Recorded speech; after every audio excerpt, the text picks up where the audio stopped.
The Amazing Spider-Man. Sins Rising. Prelude. Sins Rising. Prelude. While Spider-Man struggles with criminals, criminal mayors, loneliness without Mary Jane by his side, and disturbing nightmares of a gruesome bandaged mystery apparently named Kindred, he's been unaware of another foreboding development. Kindred has summoned to their side a man Spider-Man knows to be dead.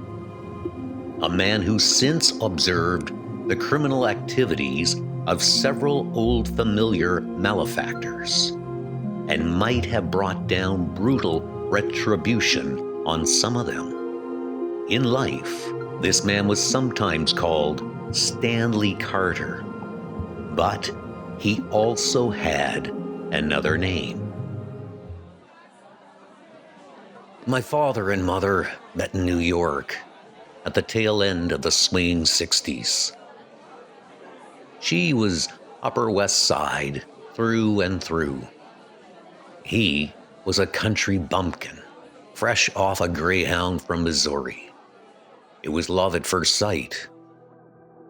Of course, the times being what they were, they proceeded to expand their minds. They would both struggle with addiction the rest of their lives. My dad's being an awful lot shorter in the end. My mother would never forget seeing him die in her arms. But just in case, he made sure to leave her with something to remember him by. Mom's family wanted nothing to do with their daughter's mistake. They checked her into a rehab clinic, and as soon as I was born, I was sent far, far away to a little backwater deep in the Ozark Mountains to be raised by my paternal grandparents. My grandfather was a hard, angry man who preached hellfire and brimstone to about a dozen Pentecostals every Sunday. He reviled his only son for spurning his faith and running away to Sodom to dance with the heathens, only to die a druggie. And there I was, a reminder of it all. If he couldn't punish his son for his transgressions, he would punish me instead. Just like him, aren't you, boy? Soft. The truth is, I didn't feel anything when I killed it. Just like I didn't feel anything when a rattler bit into my grandfather during the snake handling at a tent revival. My grandmother and the rest of the congregation, on the other hand, felt plenty. No one could understand how the most righteous man they knew had been taken this way. The Holy Spirit was supposed to protect him, keep him cleansed of sin. Unless he wasn't somehow. And so, being the superstitious bunch they were, they decided to make sure their preacher made it to heaven. Like calling on something I'd only heard about in whispers. Something terrible and decidedly unholy. They laid his body out overnight, then locked themselves away. But I had to see. And soon enough, when all else had gone dark and quiet, he came. The Sin Eater. They'd existed as long as anyone could remember, going back to the old country, but never more than one at a time. Hermits who hid out in the woods until they were called upon to perform their ritual. The family set a meal on their dead loved one's chest, an offering representing the deceased's sins. The sin eater consumed it, took those transgressions as his own, allowing the spirit to ascend. Now you would think that sacrifice would merit them some kindness or respect, but no, they were shunned and hated. If they dared show their faces in public, no one looked them in the eye. To the families, they represented hidden shames and secrets. But I saw something else, something I recognized. After all, what was I but another man's sins made flesh? I carried the burden of what my father had done and had paid the price for it. But if I was prepared for what I saw, I definitely wasn't prepared when he looked back at me. I knew something important had happened. I had been called, marked, changed. Or so it seemed. It was only a few weeks later, my mother, a woman I'd never met, showed up. She'd gotten clean, found a job. "You can't just take him away." "The hell I can't. I'm not going to let my son be raised like this, and I have a lawyer." Now she wanted her son back. "You're going to love New York, Stanley. I'm going to take you everywhere. The museums, the Empire State Building, Coney Island." So that was the end of me in the land of sin eaters and snake handlers. I never went back to the Ozarks.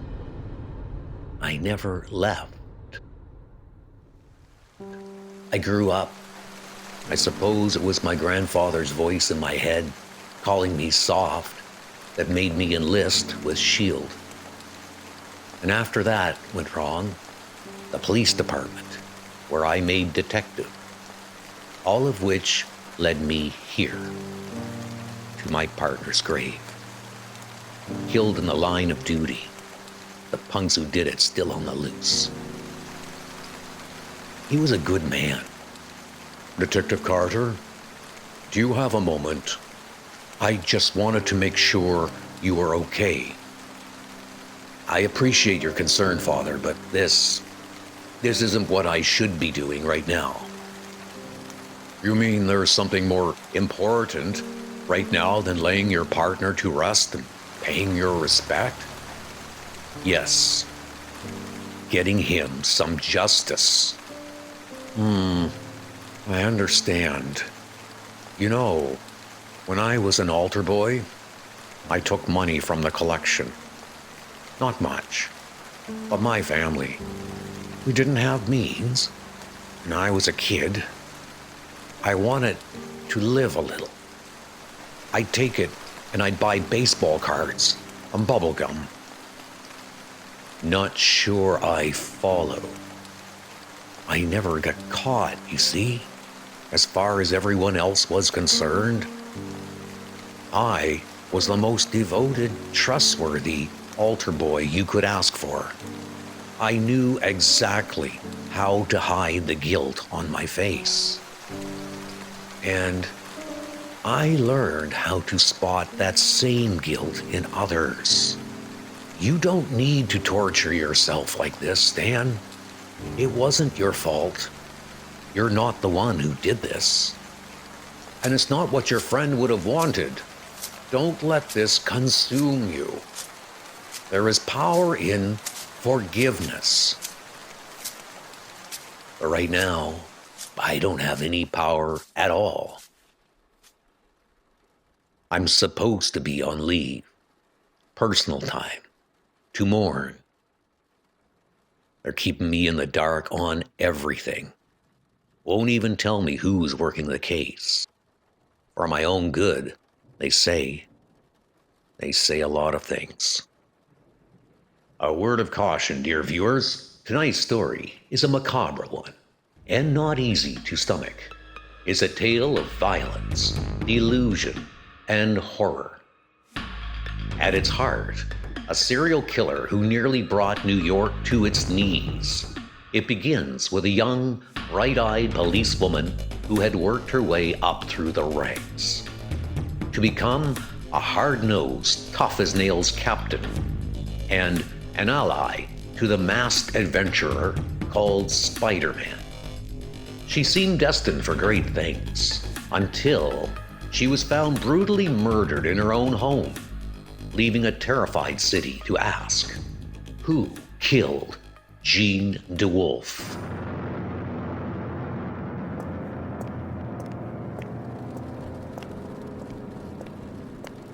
Jean. Carter. You left me hanging back there with the family. They don't want to hear anything I have to say right now. Until you can tell them you got the fuck who did this, you mean? Yeah. Of course, no one will tell me a darn thing. I'm not even allowed to see the leads. Stan, come on. This isn't a movie. They're not going to let you lead the investigation on your own partners. Oh, sorry. It's my dad. But it isn't. She should know better than to lie that badly in front of a detective. But then, it's been a long, terrible day, and she has a lot on her mind. Sorry again. Where were we? To the best man we knew.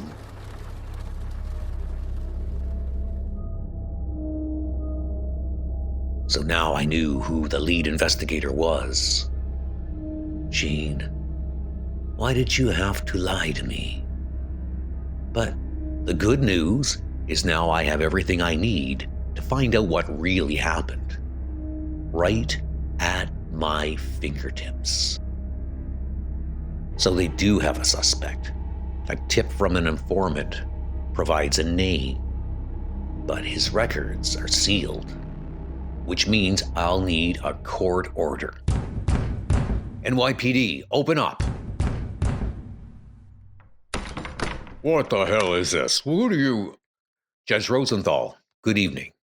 Detective Carter, what the devil are you doing here? Do you have any idea how inappropriate this is? I do. I need a favor. Now, are you out of your mind? It's 2 a.m. It certainly is, Judge. Your wife must be worried sick about you. The information I'm able to get from Rosenthal leads me to an address. That's all I need. Someone was hired to kill my partner. Someone with accomplices. They did what they did for money. What I'm about to do. And we're back. A city paralyzed by fear. A killer on the loose. And now he had a name. He called himself the Sin Eater. He pledged to cleanse the world of evil. But this madman's deranged morality claimed some truly virtuous victims. He targeted a highly esteemed judge for granting clemency to an accused criminal, brutally executing him in front of one of his former law students. But even that didn't compare to what came next. A beloved priest, a leader in his community, and a tireless advocate for the rights of death row inmates. A cause the Sin Eater despised so much, he murdered him in his own confessional booth. With this monster roaming the streets, only one man could stop him. The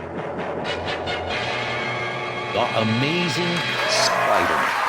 That's me. Hi, everybody.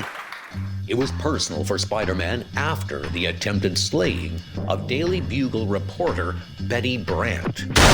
So enraged was the wall crawler that he nearly beat Sin Eater to death until he was stopped from crossing that fateful line by another masked vigilante, Daredevil. Whoa, that was a close one. We all know Spidey doesn't kill. Unless he's really, really mad. We'll be right back after a few words from your local... You!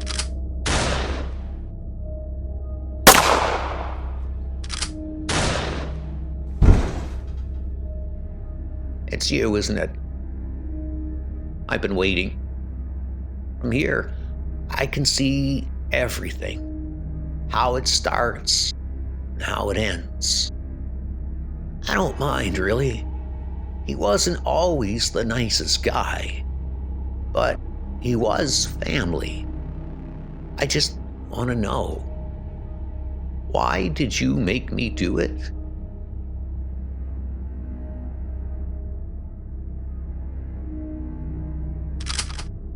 Soft. There is power in forgiveness. Elevator, go up. Elevator, go down.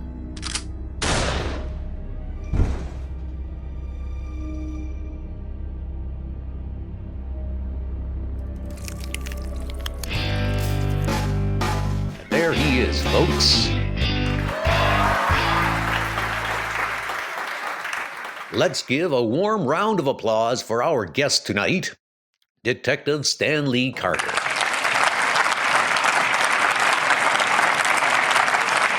There we are.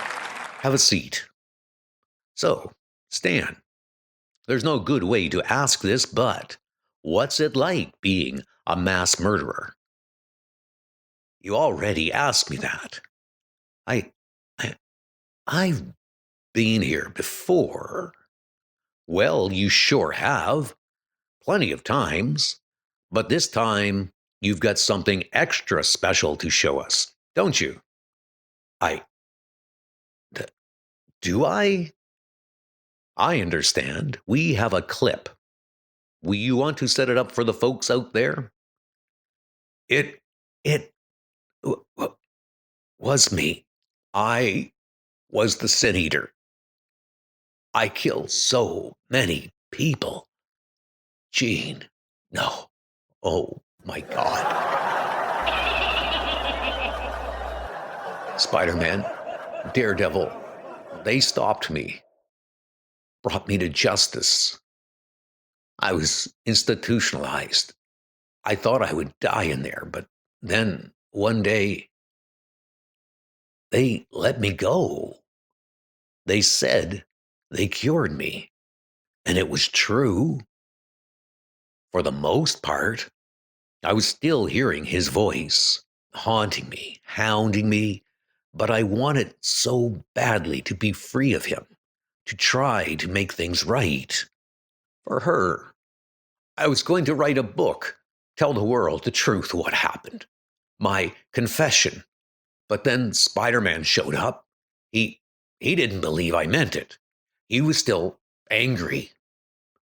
You can say that again, Buster. Once a sin eater, always a sin eater. That's what I say. He was right, though. I would have lost it eventually. He would have taken control again. I was still sick. So I decided it had to end. Let's roll that clip. Hold the pop guns, Torque. I got him. I got him drenched, wrapped in insulation, and webbed up. He shouldn't be a problem. Oh, no. Stan! Carter, you fool. What have you done? What have you done? Stan, what have you done? I've won. Sin Eater's dead. Now I can live. He was so far gone. He thought Sin Eater and he were two different people. In that case, Carter had the last laugh. He never loaded Sin Eater's gun. Next, don't miss the pulsating return of one of Spider-Man's deadliest foes, the tarantula. Be there.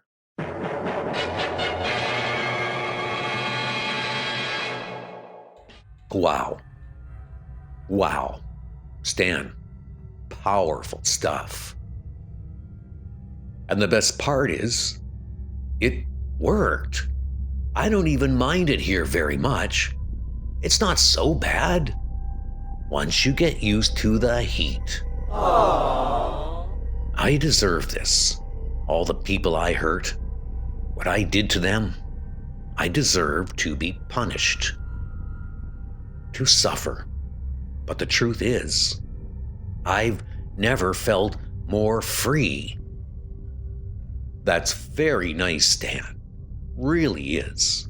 But we do have a special surprise for you this time. What? An old friend who wanted to come by and say some things. No. No.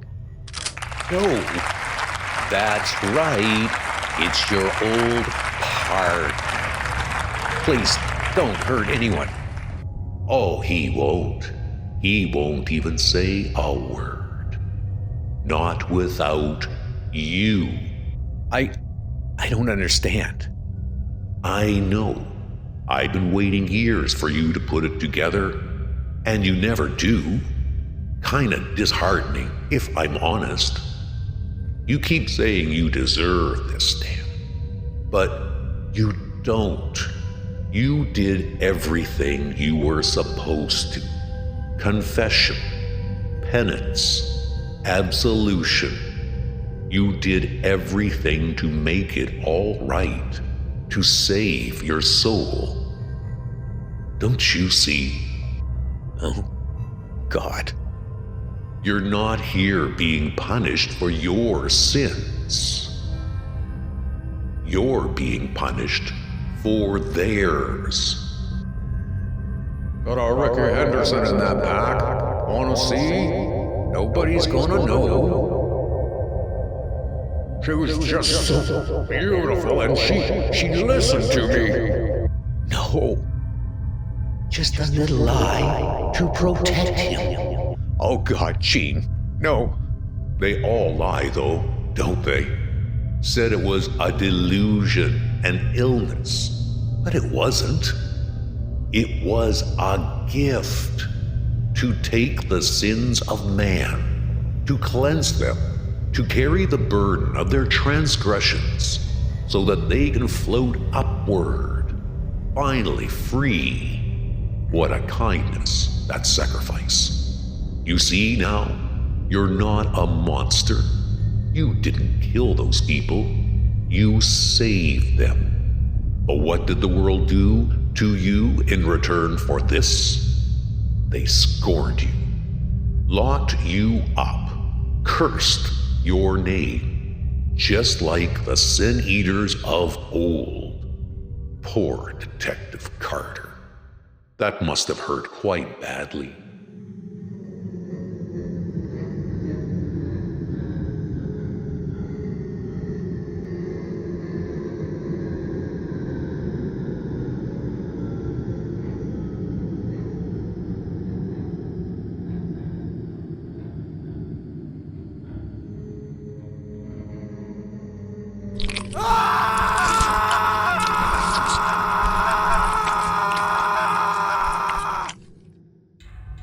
You see, Stan, you really had a wonderful life.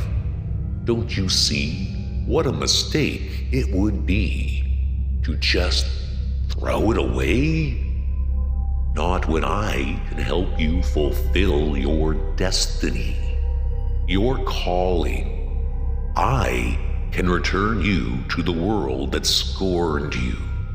I can help you cleanse them all. All you gotta do is accept it. Ah, there he is, my champion. The Sin Eater rises.